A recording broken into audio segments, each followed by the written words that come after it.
বাংলার রূপ আমি দেখিয়াছি তাই পৃথিবীর রূপ আর খুঁজিতে চাই না।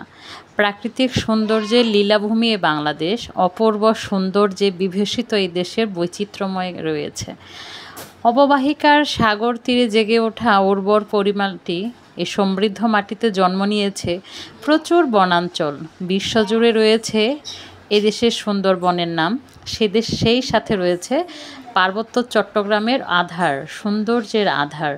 রাঙামাটি, কক্সবাজার, বান্দরবন, খাগড়াছড়ি প্রত্যেকটা পয়েন্ট অসম্ভব সুন্দর আমাদের এই দেশে। আমি আজকে আপনাদের সাথে পার্বত্য চট্টগ্রামের কিছু দৃশ্য শেয়ার করব। নিশ্চয়ই দেখেই বুঝতে পারছেন এই ঝুলন্ত সেতুটা কোথায় আছে, কাপ্তাই লেকে আছে। কাপ্তাই লেকের এই সৌন্দর্যটি রাঙামাটির সৌন্দর্যকে আরও বেশি বৃদ্ধি করেছে। রাঙামাটির গাছপালাগুলো যেন আরও বেশি সবুজ, আরও বেশি উজ্জ্বল, আরও বেশি প্রাণোজ্জ্বল। আর কাপ্তাই লেকে সে ঝিরিঝিরি হাওয়া যখন গায়ে লাগে তখন মনটা একদম শীতল হয়ে যায়।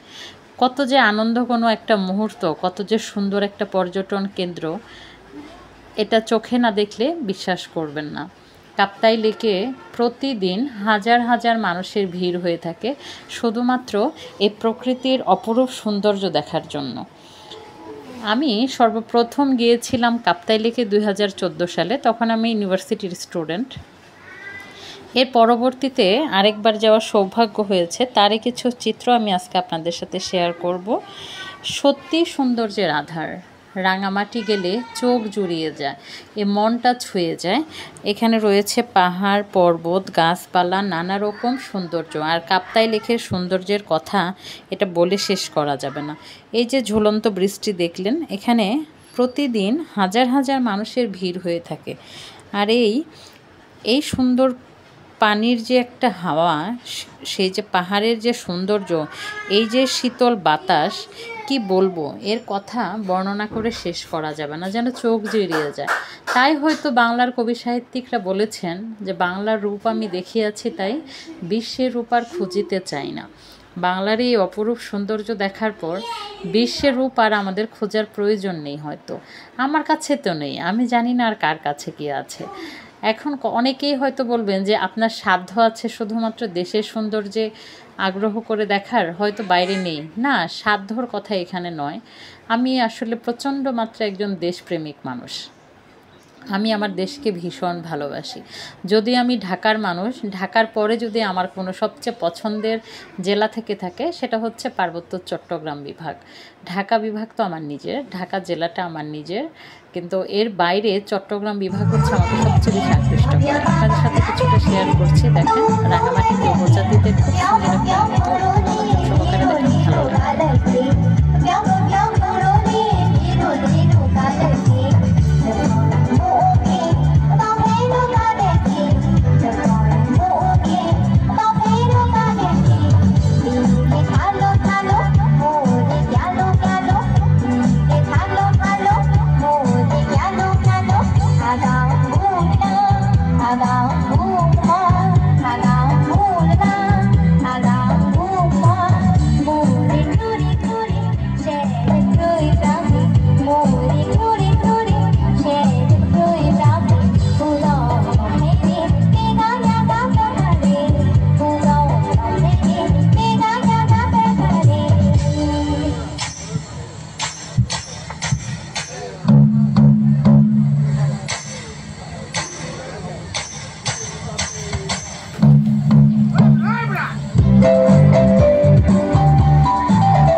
একটা নমুনা আপনাদেরকে দেখালাম।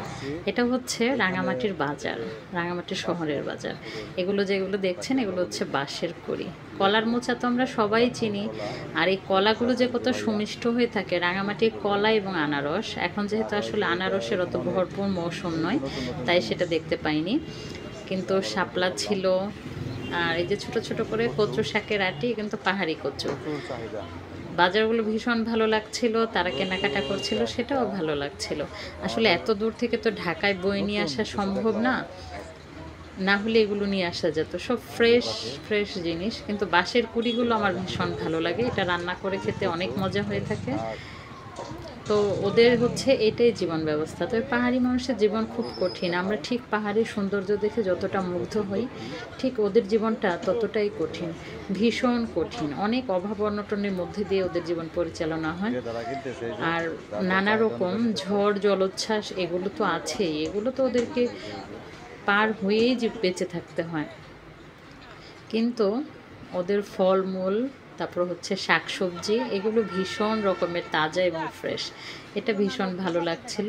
আর পাহাড়ি অঞ্চলের, এটা আমরা জানি, পার্বত্য চট্টগ্রামের নারী প্রধান, নারীরা কিন্তু খুবই কাজে কর্মঠ, এরা অনেক কাজে কর্মঠ। এরা আসলে মানে আমাদের মতো এত আরামায়েশের জীবন পার করে না। ওদের জুম চাষ পদ্ধতি করতে হয়, ওদের সন্তানকে পিঠে নিয়ে মাঠে ঘাটে কাজ করতে হয়, বাজার ঘাট থেকে শুরু করে সমস্ত কাজে ওদের করতে হয়, ওরা অনেক বেশি পরিশ্রমী। আর রাঙামাটির কলা যে কতটা সুস্বাদু, না খেলে বুঝতে পারবেন না।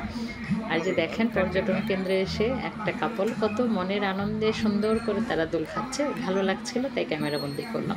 আসলে কেনই বা মনে এত আনন্দ থাকবে না বলেন? চারপাশের এত সুন্দর পরিবেশ দেখলে কার না মনটা ভরে যায় বলেন তো? এই দম্পতিটিও খুব মনে সুখে গল্প করছিলেন, দোল খাচ্ছিলেন, ভালো লাগছিল। এই ভাইয়া এবং আপুটার জন্য অনেক ভালোবাসা, তারা ভালো থাকুক।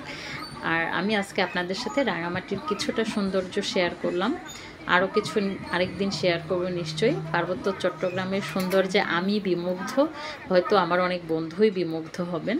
তবে পার্বত্য চট্টগ্রামের মানুষের প্রতি সবসময় আমার একটা আলাদা একটা ভালোবাসার জায়গা রয়েছে। তো আজকের মতো আমি রাঙামাটির এই ভিডিও দেখালাম আপনাদেরকে, কার কাছে কেমন লাগলো কমেন্ট করে জানাবেন।